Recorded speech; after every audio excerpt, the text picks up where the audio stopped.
और इसी को कहते संस्कार। असंस्कार द्विज उच्चते, और वो महान होता है फिर आदमी। ये संस्कार हो सकते, इसीलिए इसके लिए 16 संस्कार बनाया, और उस संस्कारों से संस्कृति है। और ये जो संस्कृति है जिसके हम अनुयायी है, सनातन है, सनातन काल से, वो भूल गए। अब सोच कर तुम्हारी सोच तो बदल गई, सोच भी बदल गया। कैसे? ऐसे नहीं बैठना, ऐसे बैठना है। अब ऐसे भी नहीं बैठ सकते, सोच तो बदल ही गई, बदल गई अंग्रेजों के प्रभाव में। तो तुम्हारा सोच करने का भी तरीका बदल गया, भुगत रहे उसके परिणाम। और आने वाले समय में ये सब देखोगे अपने जीवन में। लोगों का जीवन जो है ना, बाहर से चमक है, अंदर से सब सड़ा गला है। कितने भी तुम ऊपर से बाहर से कितने भी कर लो, अंदर तो सब वही है ना, भरा पड़ा मटेरियल। इसलिए जो सनातन संस्कृति है, जो सनातन संस्कार है, उसके अनुसार अपना जीवन जियो। और यही बात अगले श्लोक में भगवान कहते हैं, मां कर्म फल हेतु। न तो तुम्हें कर्म फल की अपेक्षा करनी चाहिए, और न कर्म करने में भी न भाई कि मुझे नहीं कर्म करना है, ऐसे मैं ये नहीं करूंगा, मैंने मेरी मर्जी, भाई मैं नहीं खाऊंगा सात्विक भोजन, नहीं करूंगा पूजा पाठ, तो भाई ऐसा भी नहीं। तुम उसमें भी मत आ सकते हो। तुमको जो शास्त्रोक्त विधान, जो शिक्षा और ज्ञान, इसीलिए मनुष्य को शिक्षा की आवश्यकता है, मनुष्य को संस्कार की आवश्यकता है, इसलिए जीवन में गुरु की भी आवश्यकता है। मातृदेव भव है, पितृदेव भव है, तो तुम्हारे जीवन में आचार्य की भी आवश्यकता है। वो तुम्हें फिर शिक्षा देता है। शिक्षा देना, दंड देने को भी शिक्षा कहता है। जैसा भी हो, कठोर बना, लेकिन तुम्हें एक संस्कारवान बनाता है। यदि ये संस्कार नहीं होगा ना हमारे जीवन में, ये संस्कृति नहीं होगी, ये संस्कृति नहीं होगी तो राष्ट्र समाप्त हो जाएगा, और संस्कार नहीं होगी तो तुम्हारा जीवन नष्ट हो जाएगा। इसलिए जीवन में गुरु की आवश्यकता पड़ती है, जो थोड़ा कठोर हो, जो तुम्हें संस्कारित कर सके, और यही गुरु की विशेषता होती है। और इसलिए यहाँ पर भगवान जो है अर्जुन को विभिन्न प्रकार के माध्यम से चीज समझाने का प्रयत्न कर रहे, ज्ञान भी दे रहे, और उसको अलग अलग विषयों में समझा रहे कि भाई तू क्षत्रिय है, यदि ऐसा नहीं करे तेरी निंदा हो जाएगी। अलग अलग भावों में अलग अलग तरीके से समझाने का प्रयत्न कर रहे। और माते संगोस्तो कर्मणि, इसलिए भगवान कहते हैं कि उसमें भी जो कर्म न करने में भी तुम आसक्त न हो। संग शब्द यहां पर आया, संग का अर्थ होता है आसक्ति। अकर्मणि, और कर्म न करने में भी, तो ज्यादा तो उसमें नहीं। कई लोग ऐसे होते ना कि नहीं भाई अब तो हमको क्या करना है, जैसे कई लोग, अब ये बात माते संगोस्तो कर्मणि, ये जो श्लोक है, ये जो लाइन है, ये उन महापुरुषों के लिए भी है जो सोचते कि नहीं हम तो अब तो साधु बन गए, हम तो महाराज बन गए, अब हमको क्या लेना देना है भैया। ये देश ऐसा है, यहाँ तो हमें रोटी मिली रही, लोग आते रहते, खर्चा पानी कर देते, सारा व्यवस्था चलती रहती, बस आराम से ऐसो सिर पड़े नहीं। हम क्यों करें, समाज का भला करने जाए, ये करने जाए, वो करने जाए, बैठे रहेंगे आराम से। तो कर्म के फल में भी आसक्ति नहीं होना चाहिए, और कर्म नहीं करने में भी आसक्ति। जैसे कि अर्जुन ने कहा ना कि मैं कर्म नहीं करना मतलब युद्ध नहीं करूंगा, इसलिए बात समझा रहे। कई लोग जो होते हैं धर्माचार्य बन जाते हैं, धर्म के बड़े ऊंचे पद पे बैठते हैं, अब सोचते अब तो हम बन गए ना, सीएम बन गए, हम तो डीएम बन गए, हम तो सांसद बन गए, हम तो विधायक बन गए, अब क्या जरूरत है भैया, ठीक है जो मन मर्जी का आचरण करेंगे, क्यों हम जाएंगे, क्यों हम समाज की, क्यों हमें क्या पड़ी है, हमें क्या पड़ी है। तो ये भी नहीं होना चाहिए। अपना कर्तव्य समझो, अपना दायित्व समझो। भगवान यहाँ पर एक बात समझा रहे हैं कि प्रत्येक व्यक्ति को पहले तो अपना कर्तव्य समझना चाहिए कि मनुष्य होने के नाते हमारा कर्तव्य क्या है, हमारा दायित्व क्या है। विवेक बुद्धि से निर्णय करे, चिंतन करे, मनन करे। मनन कर सकते हो इसलिए तुम मनुष्य हो, विशेष रूप से मनन कर सकते हो इसलिए तुम मनुष्य हो। तो इसीलिए तुम अपना कोई निर्णय लेकर तब फिर अपने लिए दायित्व कर्तव्य निर्धारित करो और अपना भी आत्मा का उद्धार हो, जिससे आत्मा की उन्नति हो, ऐसे मार्ग का अनुसरण करो। कर्म करने का अधिकार दे दिया है, कर्म करने की छूट दे दी है, तो जो मन में आए, जो मन मर्जी का आचरण करेंगे तो तुम निश्चित रूप से दुर्गति को प्राप्त हो जाओगे। इसलिए भगवत गीता में भगवान ने कहा, ज्ञात्वा शास्त्र विधानोक्तम कार्यम कर तुम अर्हसि। शास्त्र का विधान जानो, शास्त्र क्या कहता है, धर्म क्या कहता है, गुरु क्या कहता है। इसलिए जीवन में गुरु होना चाहिए। गुरु वो नहीं बस केवल वो शिक्षक और गुरु में अंतर होता है। शिक्षक तो यह है कि जानकारी देनी है, उसको बताना है भैया कि देश ये ऐसा है, विज्ञान पढ़ा देना है, भौतिक पढ़ा देना, जीव शास्त्र पढ़ा देना। गुरु जो है जीवन पढ़ाता है, जीवन कैसे जीना चाहिए वो बताता है। आत्मा का उद्धार कैसे होगा, तुम्हें मनुष्य का शरीर मिला है तो तुम निम्नगामी न बनकर ऊर्ध्वगामी कैसे बन सकते हो, पशुत्व से ऊपर कैसे उठ सकते हो।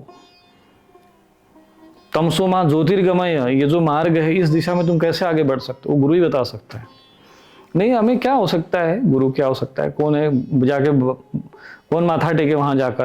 अपना घर गृहस्थी में पत्नी है, बच्चे है, बोलो सब बढ़िया तो चल रहा है, अब बढ़िया तो चल रहा है, आगे क्या होगा भाई देख लो, वो भी बाल भी धीरे धीरे सफेद हो रहे होंगे। लक्षण है, ये संकेत है कि अपने लिए सोचो, अपने उद्धार के लिए, आत्मा के लिए। भाई मनुष्य शरीर प्राप्त किया था ना, कि आए थे पशु की तरह चरने के लिए यहाँ पर, बस इतना ही करना है हमको। अब जैसे हम कहीं बताते हैं भाई चलो अभी हमने एक संकल्प दिया वृक्षारोपण का, अरे क्या मतलब है, हम क्यों करें, करेंगे भाई दूसरे लोग करेंगे, हम क्यों करें। अरे अवसर मिला है जीवन में कुछ करने का, मनुष्य शरीर मिला है, कुछ कर लो, फिर पछताते लोग। और यही बात को संत तुलसीदास जी ने सरल भाषा में समझाया है।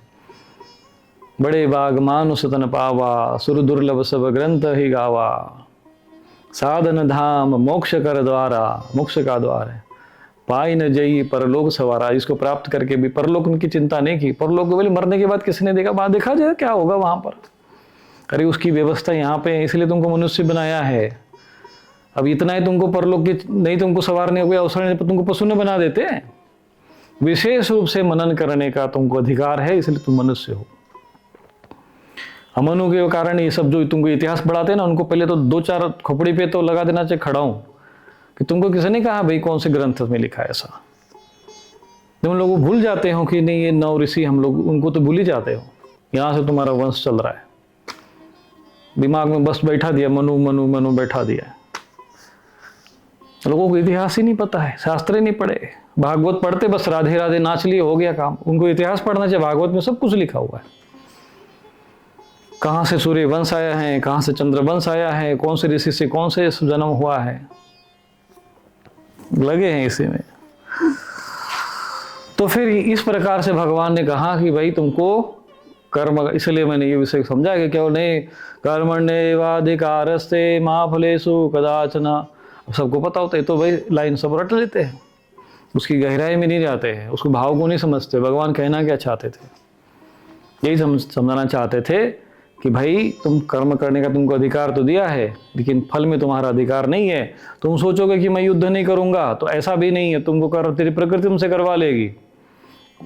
और दूसरी बात यह है कि अगर तुम चाहते हो कि इसका विशेष हमको फल मिले, तो भगवान कहते हैं माँ कर्म फल हेतु, बोले कर्म फल में ज्यादा तुम्हारे हाथ में है ही नहीं है, तो क्यों सोचना कि तुम विजय होगी, तुम्हारी पराजय होगी, कौन मरेगा कौन जिएगा वो तुम्हारे हाथ में है क्या।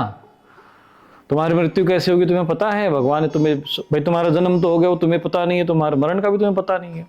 मनुष्य को सर्वज्ञ नहीं बनाया है, मनुष्य को विशेषज्ञ बना सकते हैं।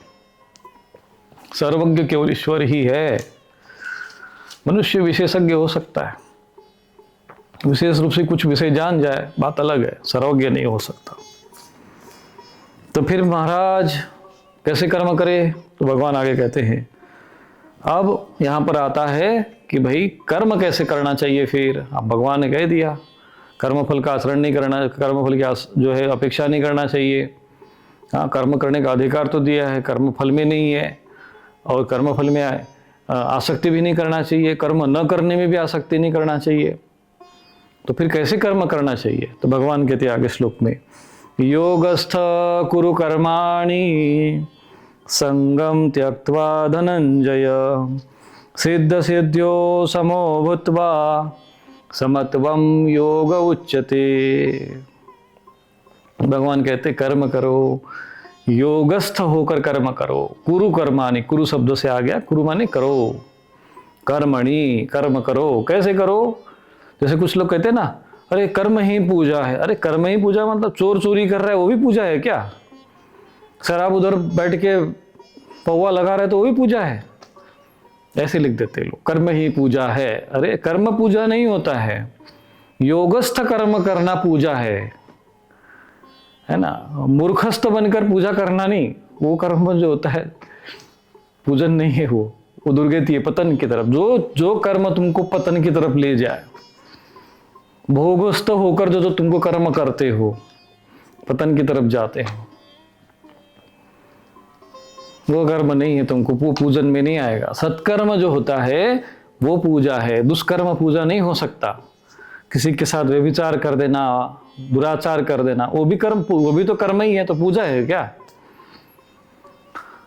सत्कर्म पूजा है, योगस्थ कर्म जो है वो पूजा है, वो पूजन है, वो उन्नति कारक है। लोग ऐसे ही सब, अरे भगवद गीता में ऐसा बोला है, गीता में ये कहा है कर्म ही पूजा। अरे मैंने कौन सी जगह पे लिखा है? मूर्ख हो ये तो बताओ। कई लोग आपने देखा होगा, जब भी भगवद गीता की बात करेंगे ना, बोले गीता में ऐसा लिखा है। अरे गीता में लिखा है तो श्लोक तो बताओ, मुंह से बोलकर तो दिखा, कहाँ गीता में लिखा है? कोई श्लोक तो होगा कि भाई ऐसे ही बोल दिया। होते ऐसे लोग, आपने देखना कभी भी। मैंने देखा अभी कुछ लोग, भगवद गीता में ऐसा लिखा है, भगवत में ऐसे कहते हैं, भगवान वैसे कहते हैं।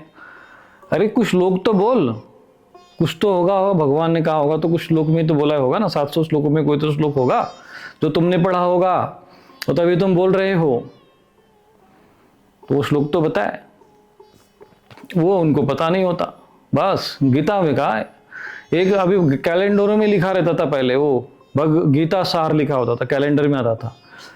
अरे जो हुआ सो अच्छा हुआ, जो हो रहा है अच्छा हो रहा है, जो होगा वो अच्छा ही होगा, गीता सार।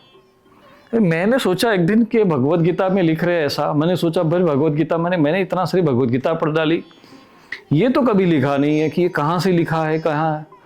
बाद में खोजते खोजते जो है पता चला, एक संत हुए भोले बाबा जी महाराज, उन्होंने कविता लिखी थी, काव्य लिखा था। वो काव्य है, वो उसका कोई संबंध नहीं गीता से। वो खोपड़ी वाले, जो उल्टी खोपड़ी वाले जो गीता सार लिख के टांग देते हैं। अरे जब भी बात गीता की आएगी तो उस पर श्लोक लिखा होगा।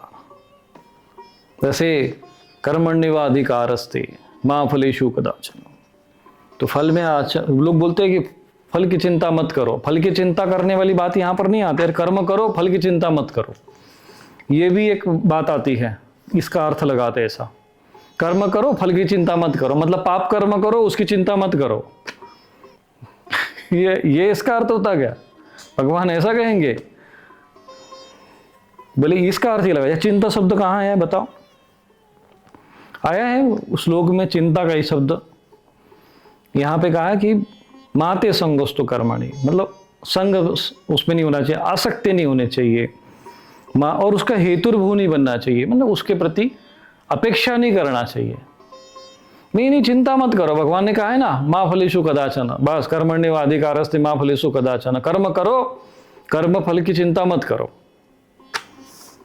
ऐसा नहीं अर्थ इसका अर्थ होता है। इसका अर्थ ये होता है कि अपेक्षा मत करो, उसमें आसक्त मत हो जाओ,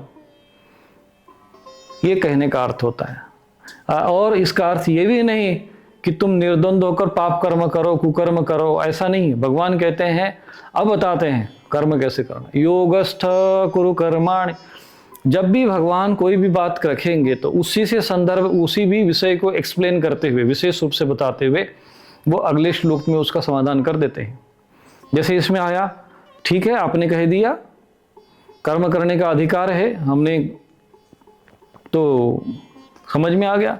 अब महाराज बताइए कर्म कैसे करना चाहिए फिर हमको। तो भगवान आगे बताते हैं, योगस्थ कुरु कर्माणि संगम त्यक्त्वा धनंजय। ये संग जो शब्द है ना, ये शब्द बहुत महत्वपूर्ण है, अत्यंत महत्वपूर्ण है।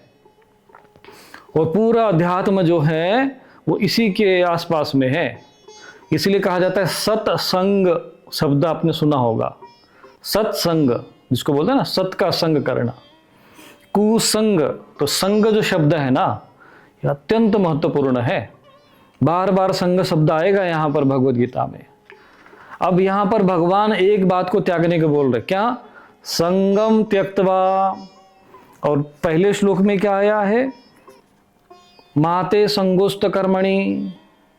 यहां पर भी कह रहा है कि संग शब्द आ गया है कि जो कर्म न करने में भी तुमको संग में, संग शब्द यहां पर भी आ गया। फिर दूसरे श्लोक में तुरंत संग आ गया। संग शब्द जो है ये बहुत महत्वपूर्ण है। यही समझना है आपको। अगर इतना समझ गया तो अध्यात्म का 90% ज्ञान तुमको हो गया, समझ लो।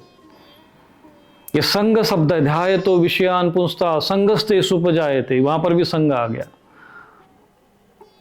संग जो है ना, ये शब्द है, इसीलिए सत्संग होने आवश्यकता पड़ती है। ये संग ही हमको समझ में नहीं आता ये क्या है।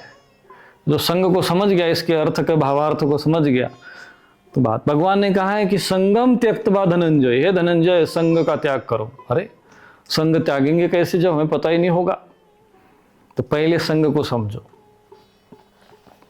ये संग जो होता है, ध्यायतो विषयो पुंसान संगस्तेषुपजायते। ये संग कहाँ से उत्पन्न होता है?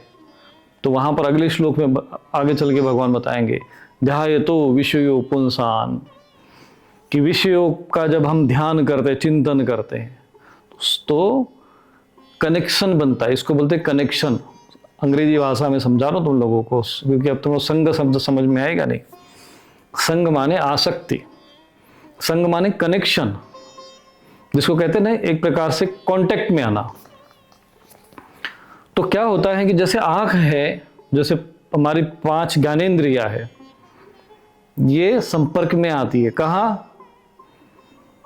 संसार से बाहर में। जैसे आंख अगर न हो तो बाहर को आप देख नहीं पाओगे, कान न हो तो सुन नहीं पाओगे, मुख तो नहीं होगा तो जो है चख नहीं पाओगे, जीवा तो नहीं होगी तो चख नहीं पाओगे, नाक नहीं रहेगा तो तुम सूंघ नहीं पाओगे, त्वचा नहीं रहोगे तो स्पर्श नहीं कर पाओगे। मैंने संसार से एकदम ब्लॉक।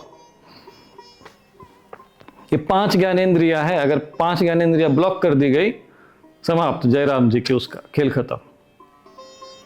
ये 5 ज्ञानेंद्रिया जो होती है, इसके द्वारा जो है हम कांटेक्ट में आते हैं, संपर्क में आते हैं। किसके? संसार के।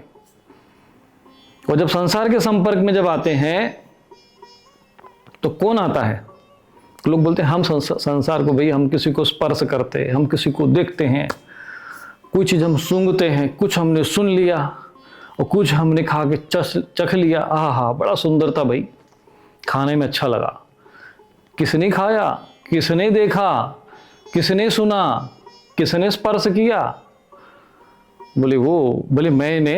अरे मैं का तुम्हें को पता है? तुम कौन हो? बोले वो मुझे नहीं पता है। वो तो बोले हम मनुष्य भी। हम बोले मैंने खाया। अब बताओ यहाँ पर तो जो विषय यानी वस्तु जो बाहर से आपने दृश्य देखा, या उदाहरण हम आपको भोजन को लेकर देते हैं, उसमें ज़्यादा आपको समझ में आएगा।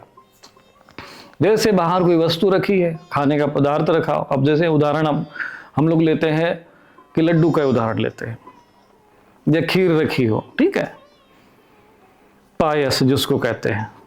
अब वो हमें दिखा, अब मन में हुआ। अब पहले कहाँ आएगा? सीधा डायरेक्ट आप नहीं खाओगे, सीधा आपके मन में नहीं आएगा, सीधा आप कांटेक्ट में नहीं आते हो, संपर्क में नहीं आते हो, बीच में मन आता है। पहला विचार आएगा, दिखा पहले तो इंद्रिया के संपर्क में, नहीं दिखता, मान लो आंख नहीं होती, सामने रखा रहता, तुम्हें कैसे पता चलता कि खीर है कि क्या है?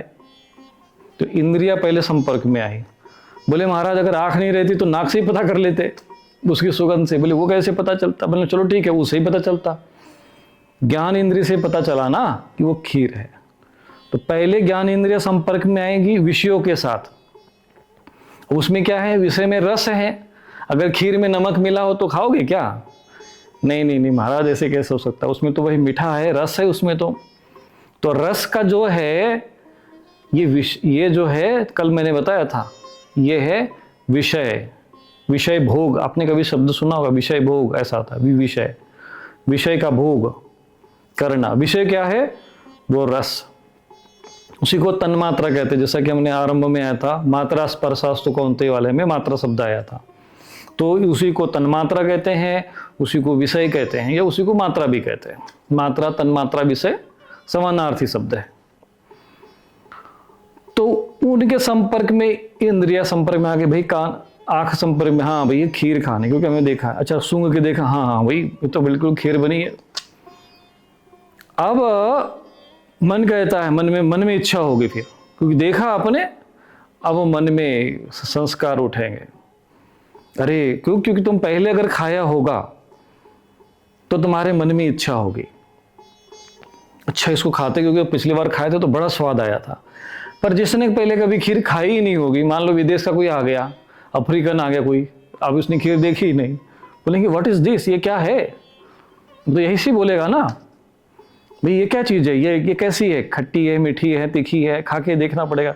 तो अभी उसने खाया नहीं है, तो मन जो है उसके टच में नहीं है, केवल उसकी इंद्रिय टच में आ गए, संपर्क में आ गए, कॉन्टैक्ट में आ गए।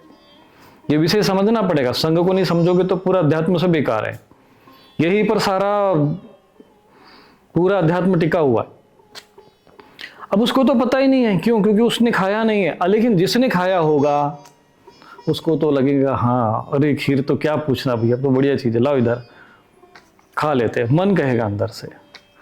तो मन में जो तुमने खीर खाई थी, ये बात जो है एक अफ्रीकन के मन में क्यों नहीं हो रही है कि नहीं हम खाना चाहिए। वो तो पहले, अभी तो वो दिमाग को ही खुजला रहा है, चिंतन कर रहा है वो कि मैं खाऊं कि नहीं खाऊं, व्हाट इज दिस, ये क्या है, ये खट्टी हैं कि मीठी हैं कि तीखी हैं, कैसी है भाई, क्या चीज़ है ये सफ़ेद सफ़ेद तो दिख रहा है, लेकिन उसने रस का स्वाद नहीं लिया। तो वो विषयों के साथ क्या है कि केवल इंद्रियों का संपर्क से काम नहीं चलता है, मन का भी होना चाहिए, मन का भी संपर्क होना चाहिए।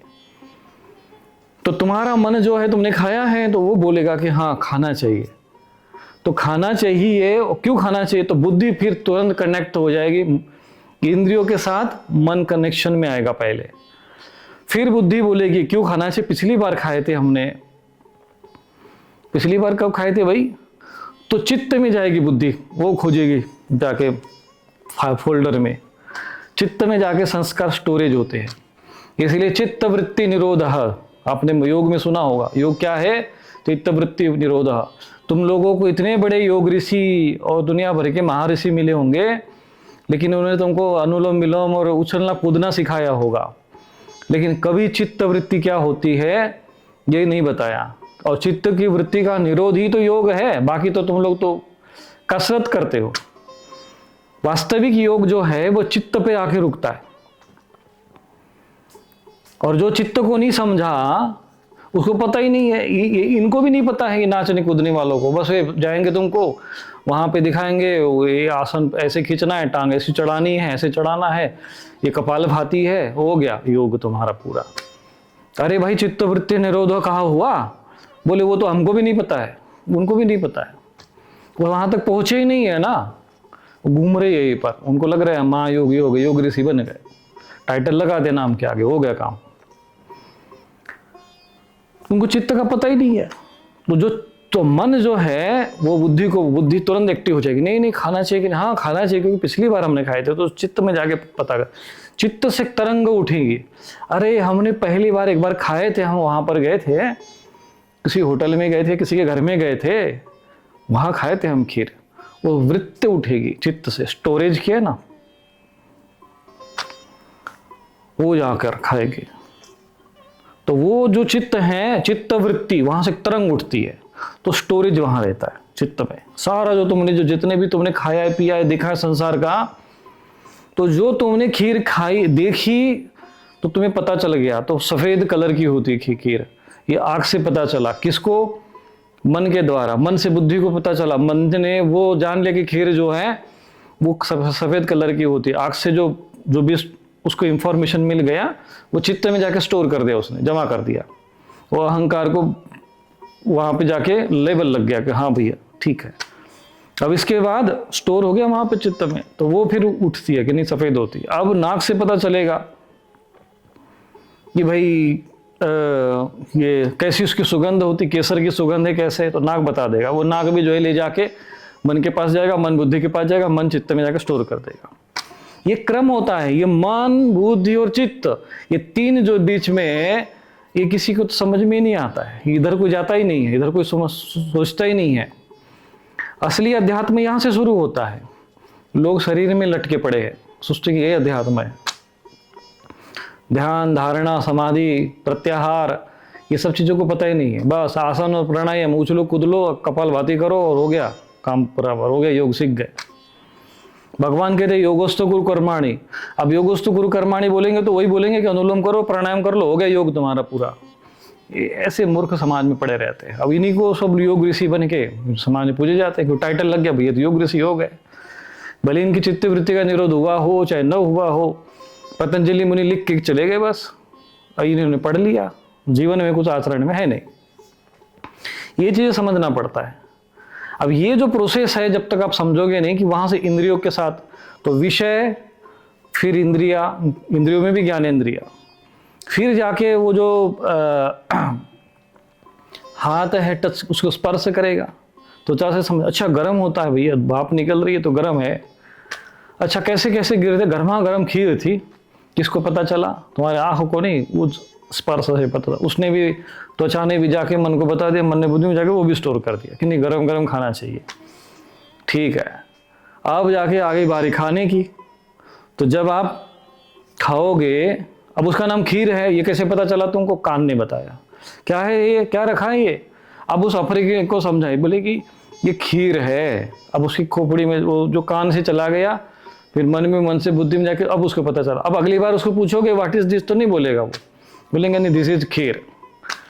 हाँ, तो समझ जाएगा वो कि हाँ भाई खीर है। लेकिन अभी क्या है, उसके कान ने सुना है, अभी उसने आँख ने भी देख लिया है, कान ने सुन लिया है, हाथ ने भी उसको थोड़ा स्पर्श करेंगे, अभी चखा नहीं है वो। हम पहले चख चुके हैं तो हमें पता है कैसी लगती है। तो बोले भैया कैसा लगती, खट्टी मिट्टी थी क्या? पहले चक्कर तो देखो, वो फिर खाएगा तो ना, ओह बहुत अच्छी लगी भाई, अच्छी स्वीट है, बहुत अच्छा है। तो वो जाएगा जीभ के पास। जीभ जो है ज्ञानेंद्रिय है ना, रस के बारे में बताती है। अब वो जाकर समझाएगा कि हाँ भाई, ये मन को बताएगा कि ये मीठी होती है। फिर मन जाके बुद्धि को बता देगा मीठी खाने में अच्छी है। बुद्धि भी कहे हाँ स्वास्थ्य के लिए भी अच्छी है, संस्कार स्टोर कर देगा। उसके बाद आएगा अहंकार। अब बोलेगा अहंकार कि ओए हम तो खीर खाते हैं भाई, मैंने खीर खाई थी, केसर वाली खीर खाई थी, मैं तो बिल्कुल 5 स्टार होटल में जाकर खाई थी, हम फलाने के घर में खाई थी। वो जो अहम है वो उसका पुष्ट हो जाएगा, तो वो जाके अहंकार पुष्ट होता है। अरे हम खीर वीर ऐसे थोड़ी खाते, बिना केसर की नहीं खाते हम लोग, केसर डालते हैं, 5 स्टार होटल में जाके खाते हैं, तो अहंकार पुष्ट हो गया। ये है। तो यहाँ पर पूरा जो गेम है यही पे चलता रहता है, और बेचारा जीवात्मा जो है वो कोने में पड़ा रहा। अभी यहाँ पर ये सारे तुम्हारे जो इंस्ट्रूमेंट्स है, जिसको करण कहते हैं, बाह्य करण तो हो गया 10 इंद्रिया और 4 अंतःकरण होता है, ये इंटरनल इंस्ट्रूमेंट्स हो गए तुम्हारे, जो उपकरण जिसको कहते हैं। तो करण मतलब इंस्ट्रूमेंट्स, अंग्रेजी भाषा में समझा थोड़ा सा, आजकल थोड़ा वैसे ऐसा तो समझाना पड़ता है। उपकरण जिसको कहते हैं, तो 10 बाहर के और 4 अंदर के, ऐसे मिला के 14 हो गए। फिर ये मिल गया मन, फिर बुद्धि, फिर चित्त और अहंकार, ये 4 18 हो गए। और फिर 5 जो हैं तुम्हारे वो विषय हो गए 5। तो इस प्रकार से हो गया जो है 23। और फिर महतत्व और आत्मा, ऐसा कुछ लोग तो फिर 25 तत्व, तो कुछ लोग फिर उसमें माया जोड़ देते हैं, वो कुछ और भी जोड़ देते हैं, ऐसे 27 कुछ है, 28 है, ऐसा। तो इसी को संख्या बोलते हैं, इसी को प्रकृति कहती है। पूरा स्ट्रक्चर बनता है शरीर का। तो सारा लोगों को पता ही नहीं है, मन बुद्धि चित्त का तो पता ही नहीं है। वहां तो जाके अंदर में झांके ही नहीं है, देखे नहीं तुम्हारा मन कैसे चल रहा है, मनन कैसे कर रहा है। तो खाया किसने फिर बताओ?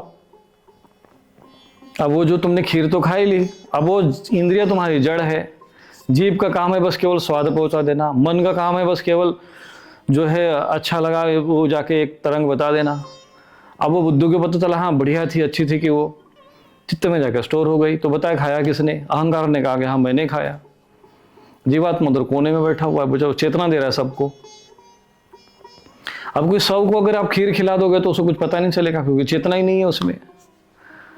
अब आपको ये समझना है, चिंतन करना है कि इसमें जो है कर्ता कौन हुआ।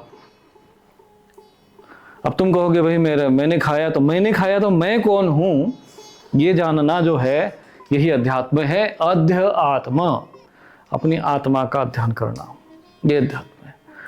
अब मैं कौन हुआ, मन। अब बोले कि मेरा मन, तो फिर तो मन तुम नहीं हो। मेरी बुद्धि, मतलब तुम बुद्धि नहीं होगी, तुम्हारी बुद्धि है, फिर तुम कौन हो।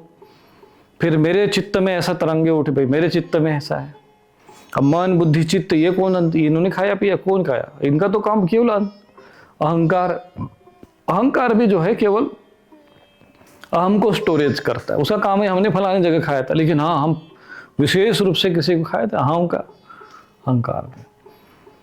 वो आत्मा अनुभव करता है इनके द्वारा, ये है, उसी को जीवात्मा कहते हैं। तो आत्मा का ये जो 4 अंतःकरण और 10 इंद्रियों के 10 जो है बाह्यकरण, 10 इंद्रियों के द्वारा जो विषयों के साथ शब्द स्पर्श रूप रस और गंध। अब जैसे रस है, खीर में तो रस मिला ना, खीर में रस का स्वाद मिला। जैसे गुलाब का फूल देखा तो हम लोगों ने रूप का आनंद लिया, ऐसे किसी ने कोई संगीत सुन लिया तो हमने उसका स्वाद लिया, शब्द का जो है शब्द स्पर्श रूप रस और गंध। खीर का सुगंध भी आ गया तो गंध का स्वाद होगा। तो 5 विषय भी होता है। तो इनसे जो विषयों के साथ जब आत्मा का इस प्रकार से इंद्रिय और मन बुद्धि चित्त अहंकार के माध्यम से जो कनेक्शन बनता है, संपर्क बनता है, उसको संग कहते हैं। ये आपको इतना लंबा समझाना पड़ा, मुझे नहीं समझाते तो उतना समझ ही नहीं पाते। तो कहेंगे भगवान, अब भगवान कह रहे कि संगम त्यक्तवा। अरे महाराज, ये तो फिर ऐसे कैसे हो सकता है संगम त्यक्तवा। तो संगम त्यक्तवा जो है ना, यही बात अगर किसी के जीवन में आ जाए, समझ जाए, तो अध्यात्म को समझ जाएगा। बाकी तो ये सब व्यर्थ की चीजें हैं। जितना भी अध्यात्म के नाम पर घंटी बजाई, ये कर दे, माथा टेक दे, तो सब ठीक है, प्रथम क्लास वालों के लिए ठीक है। तो यहां पर भगवान 2 बातें कह रहे, योगस्थ कुरु कर्माणि, योग होकर, योग में स्थित होकर। अब योग मतलब क्या, अनुलोम विलोम और कपालभाति कर देने को योग है क्या? नहीं। योग कहते हैं चित्त वृत्ति निरोध। अब जो चित्त के अंदर जो वृत्ति उठी कि खीर खाने से बड़ा मजा आया था, हमने उस समय जो खीर खाई थी, स्मरण जो है ना, ये जो वृत्ति को निरोध करना पड़ता, उसको उठने ही नहीं देना, दबा देना, वही इसी को दम कहते, दमन कहते। अगर वो तरंग उठी ही नहीं तो फिर तुमको, तुम्हारा बुद्धि कहे तो बुद्धि को पता ही नहीं चलेगा कि हमने कब खाया था, कैसा था, क्योंकि उसने तो ब्लॉक मार दिया। जैसे किसी लैपटॉप में फोल्डर को ब्लॉक कर दो या पासवर्ड डाल दो, भगवान कहते वो ब्लॉकेज करना पड़ेगा, उसको निरोध करना पड़ेगा, तब योग होगा। योगस्थ कुरु कर्माणि। अब कहेंगे महाराज योगस्थ कैसे हो जाएंगे फिर? बोले जब तुम्हारा ये निरोध हो जाएगा, इसमें चित्त की वृत्तियां उठने लगा, भाई वृत्तियां उठ ही रही है। अब ये वृत्तियां कहां से उठ रही है? क्योंकि जो बाहर से हम विषयों को संग करके जो स्टोर करते जा रहे हैं, बाहर से देखा सुना, ये स्टोरेज हो रहा है। हमने कुछ भी, जैसे कुछ भी देख रहे संसार से, सुन रहे देख रहे, सब स्टोरेज हो रहा है, जाके जमा हो रहा है।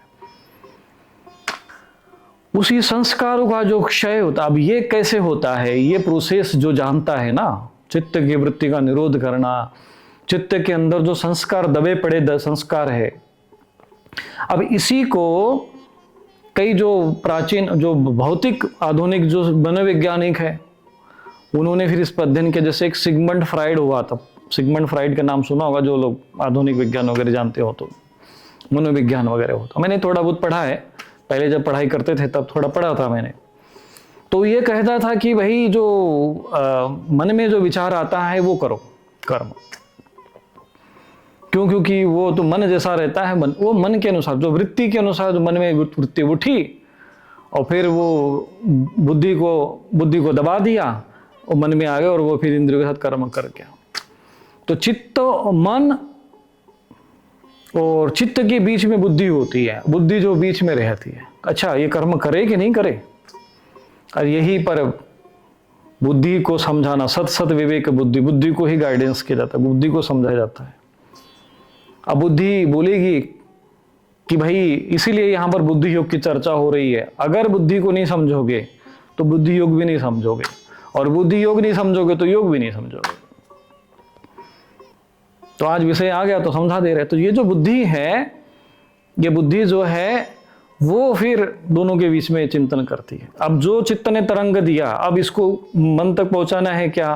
तरंग तो उड़ गई चित्त से, क्योंकि भाई कनेक्शन बन गया, संग हो गया। तो संगम त्यक्तवा, अब संग हो गया लेकिन उसको त्यागना है, उसको कनेक्शन नहीं बनने देना है, बुद्धि बीच में खड़ी हो जाएगी। इसलिए भगवान जो है यहाँ पर, आपने जो कई ऐसे विद्वान होते हैं जब एक कल्पना करते हैं, जैसे विराट पुरुष की कल्पना की गई है, ऐसे ही ये भी कल्पना है कि भगवान जो सारथी बनकर आए हैं, तो बुद्धि जो है वो है भगवान। जो बुद्धि में सारथी माने बुद्धि, रथ माने शरीर, और जो घोड़े हैं